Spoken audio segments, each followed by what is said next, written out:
and welcome to Round Robin. I'm your host, Robin McCormick with the City of Hampton. And today we have either a familiar nostalgic experience or a brand new experience for you. We're going to talk about the movie Rocky Horror Picture Show. And for fun, my guests are Magenta and Riff Raff. Welcome. Thank you. Thanks for having us. Morning. You know, this movie has been around for a while. Like, how long? Came out in 1975, so that makes it 48 years old. Jeez. Yeah. And it was extremely shocking at the time. At the time, yeah, it was a bit of a shock, and it was maybe not the highest quality movie ever made. no, its release was very, very light, and it took well over a year for the community to really build up and start getting behind it and making it the phenomenon that it has been for years. Yeah, so what keeps this alive after 48 years with repeated showings in public? I mean, it's kind of a play and kind of a movie, right? Yeah, I refer to it as, what's that, primal therapy for theater goers. Because you get to go into a theater, which is normally the solemn, quiet place, and you get to do all the things you don't normally get to do. You get to yell and sing and dance in the aisles and Wear your underwear. run around in your underwear, perhaps. Perhaps, get up in public and get a little spanking. There's a lot of things that go on. So it's kind of it's an outlet after a work week. You go out there and you just kind of let stuff out. All right. So the movie is playing at the American Theater on Halloween. Halloween, which night. is a Tuesday, 8 o'clock. And it's late enough. I already looked at this. It's late enough that you can stay home and do the trick-or-treating. That's supposed to stop at sunset anyway, so you have time to get to the American Theater. You can do both. I double-checked. You can trick-or-treat and make it to the show, can't you? Yeah, sure. Oh, that's right. You could. I didn't think about that. If you're getting dressed up, you might as well go out, huh? Well, some of our members have children, so they can't make it till afterwards. So, Yeah. they get the trick-or-treating done, and then they come out. So, members, you're going to have to explain that to me. Although, since you're all dressed up, I kind of get it. But what you guys do this a lot? Like, you have an organization. Yes, we've been, Fishnet Inc.'s been a cast since 1988. That's 35 years, woohoo! And we're just out there trying to have fun and be a little bit crazy. Maybe get some people together that wouldn't normally get together because, we're a different thing. So, but yeah, we've been around a while, and Hampton Roads has been our home. We've stomped around a lot and done a lot of different locations. It just astounds me because I saw this first, I'm going to guess, had to be 78, 79, and I came in not knowing at all what to expect. And, Meatloaf's driving his motorcycle around the theater. There was, squirt guns. There was throwing of hot dogs. Like, you could get away with a lot back then. A lot of things. And now theater owners have decided maybe not so much because we don't want to damage the theater, but you still get to participate.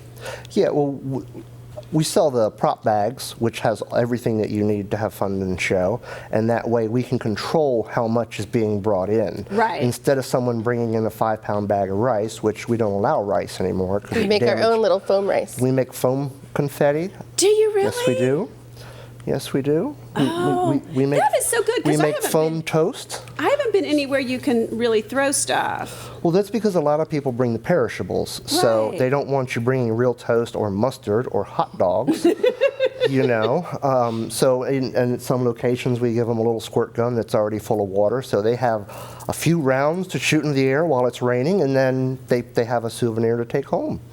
That is so cool. And that helps support us because, we need money for prop kits, more materials, and cardboard for props. And our costumes. Costumes and Lots of makeup. Pantyhose. That's right. Those fishnet stockings start to run after immediately. a while, right? Immediately. They don't last very long. They didn't even last through the movie, if I remember they correctly. do not. The pantyhose are worse. So how do you explain this to someone briefly, like what this Rocky Horror participation phenomenon is? Well, people in their underwear yelling obscenities is the thing he likes to say the most. People in their underwear yelling obscenities. That's what we are. That's our motto. And if you can't cope with that, then you need to go to a different theater. It's not for you. Yeah. And some people, that's Sunday morning, so, you know. And it's also, but it's a weird mix of horror, sci-fi, parody, don't dream it, be it. I mean, it's you know. It's a Frankenstein alien story with some rock and roll music, and there's a little bit of sexual innuendo thrown in. Oh, maybe a lot. Think about that, maybe. Yeah, there's a lot. It is rated R. I'm not sure what they would rate it at these days because, I wonder. you know. Yeah, it's changed so much. It has. It was very, very shocking, I think, in the day. And it's maybe less so now because society has changed so much over that period so of time. much. We used to be the drive point where people would come to be the freaks at night and to find other people like themselves. Yeah. And now the world has opened up and there's not such stress on being who you are. So they don't have to come and see us as much anymore. So we're kind of low on members, but we're still taking people whenever we find some. Well, you know, think about it. It's since all that time, and maybe because of Rocky Horror, probably not, but you have, you know, the anime and the Comic-Con, and people dress up, grown-ups dress up in costume a lot now. They did not used to. They didn't used to. It was truly, really just Rocky Horror Well, and the occasional. it used to be pretend, and then it was role play, and now it's cosplay. Mm-hmm. You know, it's kind of advancing. I mean, there are people that they make a living out of the cosplay, but it's just a matter of I'm not quite sure how much they're dedicated to all of their characters. So. Right, and you are very, very participatory in the character. And do you do the lines or do you do the anti-lines? I mean, Usually we have to do our lines because we have to So show yeah. that we're saying them. Okay. But sometimes if we're off stage or not like in the light, then we'll say a few AP lines on the side that are really fun. Yeah, we try not to do that while we're in the Character, spotlight. yeah. Right. Or in character, you know, because it kind of pulls away from it. But sometimes it's hard because everybody else is yelling them so loudly. Yeah. yeah, Yes, yeah. you get depending on the crowd, distracted. sometimes you got to pick your right time because other people may be yelling the same line. So either you got to be in time with them, or it's this weird Right. round of. Well, and I found that the lines have changed somewhat over the years. Like there's some that are consistent, Yes. but every time I go see it, it's weird to say this because it's a movie, but it's different. And it can also Well- change depending on where you live. Like there's different cities that do different lines. Yeah, Yeah. and that's really the fun part too, is when Right. somebody comes in from out of town and they're yelling lines that you haven't heard. They could be hilarious, they could be offensive, but it's something new and fresh. It's not the same old thing that you were yelling. So even though they may have stepped on a spot you were going to make the joke, there was still a joke. You know, people still got a laugh out of it. Well, let me ask you to step out of character just for 1 second and tell me your real names and why you do this. You go first. Andrew Doyle, I don't know. I don't know. I was just bored sometime, and my friends were looking for something to do, and we went. And in the very beginning of the movie, they're like, you know, blank the back row, and we were in the back row, and we stood up as like they're going to kick our butts, you know. And instead, we sat back down and watched the rest of the film, and it was like, okay. Within a month, I had joined the cast, and you know, I've been there ever since. That's- Riff Raff is my guy. I can tell. I can tell you've got it down. I'm Lisa Speckhoyer, and I used to go see the show with my friend, and we had so much fun that we decided to join. She lasted for maybe a month, and then I lasted for 17 years. And it kind of helped me like get out of my shell and make really good friends, and I really enjoyed myself. So for people who have never been, what do they need to know before they walk in the door? Like, what's the key thing?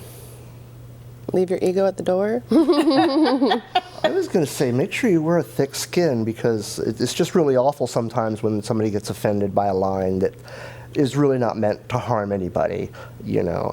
And like I said, it is R-rated, so you are going to hear some things that are questionable in the daylight, you know, that you wouldn't say to your mother, per se. But it's just a matter of just brush it off and just keep going. You know, be prepared to be shocked by the audience and the film.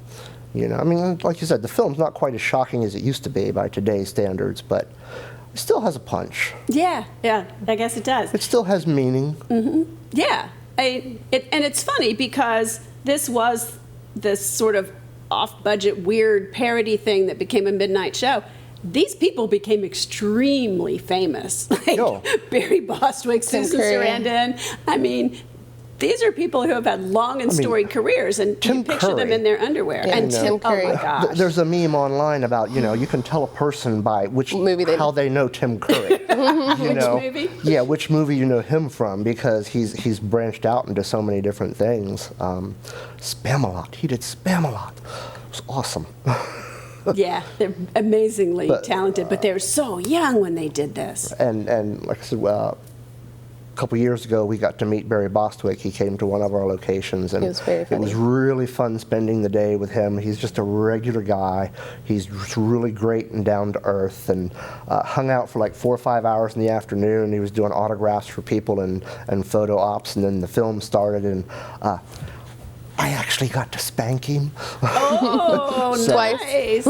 He wasn't going to do it at first, but then as the line ended, he got up in there, and it was like, oh! So That is so cool. I went all fanboy for a moment. Okay, and I'm just going to show a couple of your props. Okay. How do we say this? Janet and Brad. And Brad. In some ways, are the main characters. In some They're ways. the foils, maybe. They're the straight guy. Well, Big words. Main they start out. protagonist. Yes, yes. Yeah. The story follows them. And then Lip. the lips. symbol, Yes. the lips. The lips We all are- get together and we make them and put the movie Yeah. on in the background and have fun and enjoy ourselves. We sit while around for hours and put these together. Yeah, 'cause and we also iron have them to out and- It's like Sort- a little scout craft there. Yeah. Yeah, That's fun. I hadn't heard of it, and somebody brought them to it. I was like, "This is genius. We can do so much Yes. with these." Thank you, Cricket. But you can hang them in the window or magnetize them to your fridge or whatever you want. So That's very cool. So you're saying that we should bring money to this show even after our ticket price? yes, at the American, the prop bag is $10. Okay, that's not bad. It's not bad. It was lower, but after the COVID supply chain prices, really things went up. It was crazy. So we had to up our price of that because we hadn't for several years. And we want to make it worthwhile for the audience, but we don't want to Right. run up all our time. Right. So And then we can also buy merch. and we got merch. We have our T-shirts. We're going to be getting some fresh ones in this year. Not sure if we're going to boost these ones up or make a fresh one, but we'll see. And Hannah makes our And bows. Hannah, she makes these cute little bows there for your hair if you put bows in your hair. Or you could put it as like a bow tie. That's true. And then depending on the occasion, right now things have been a little light these past couple years, but we've done benefits for breast cancer and HIV and Locks of Love. Every 10 years I cut my ponytail off and I donate it to Locks of Love. There's a real ponytail Oh, there? it's huge. It's, yeah. Oh my gosh. Got one of the next year will be my birthday. We won't talk about that, but that'll be my 10-year mark to have it removed for the third time. And We did a food drive too. we've helped out with the food bank on several occasions. So That is so cool. yeah, right now we're not attached or champion for anybody, but as soon as we get things straightened out a little more regular, we only got a few shows this year, so Yeah, we did one in can't really do April. much with it. People are just starting to come back. Well, you have masks if people feel like But we they have need a mask. masks if There you people, go. people feel they're unsafe because people are yelling, so there's stuff in the air. But you could look at it as it's a way to up your what's that word I'm looking for? Immunity. Your immunity. I knew that. It could boost I your knew where you were immunity going. because you're in a room with all these strangers who are yelling, which you might seem as really awful, and it can be. But the first year with COVID, we actually did an entire show In masks. where the whole cast was wearing masks. Except for Frank had one of those clear Had one of things them so we could shields. actually see Oh, yeah. our Frankenfurter. Yeah, but you it sort was of have to. that it was hard. rough. It was sweaty hot. and not Oh, fun. with the makeup and everything. And then you take the mask off, and most of your makeup's It's all wiped off smeared. from here down. It's like, well, I only got to put eyes on, right? But Magenta has to wear a mask for one scene, so I put a mask on top of my mask for Oh. that, and that was fun. Let me think about that. I can picture that scene now that I think about it. And at Okay. the same time, we adjusted our prop bags at the time. So Yep. when for that year, we sold prop bags that didn't have anything that left your hand. so there was no throwing of, you know. You really have Skin weathered cells. some changes. Oh with yeah. this. Oh yeah. Okay, well, I'm just going to make one last pitch. People need to come see it. Yes. And they need to kind of participate at least a little bit. That's some of the most fun part is to participate. Yeah. Yeah. By the end, you'll get into it, even if it's a little scary at first. Yeah. And one of the things they should know is the time warp. The So time warp. perhaps we'll get a little bit of a chance to show them how to do that We'll later. do that. All right. Well, thank you both for coming so much. It's been a blast from my past and my future because I already have my tickets. I'm sure it will sell out. Looking People should forward get to their see you that tickets night. I'll soon. have to find you. Bring you backstage, take some pictures, you know. That'd be fun. Yeah. Thank you. So I hope if this sounds like it's your cup of tea, you will come, enjoy yourself, and have a great time. It is a little different, but you might have a great time. Thanks for watching. It's astounding. Time is fleeting. Madness takes its toll. But listen closely. Not for very much longer. I've got to keep control. I remember doing the time war, drinking those moments when the blackness would hit me and the void would be calling. Let's do the time war again. Let's do the time war again. It's just a jump to the left Then it's step to the right. with your hands on your hips. You bring your knees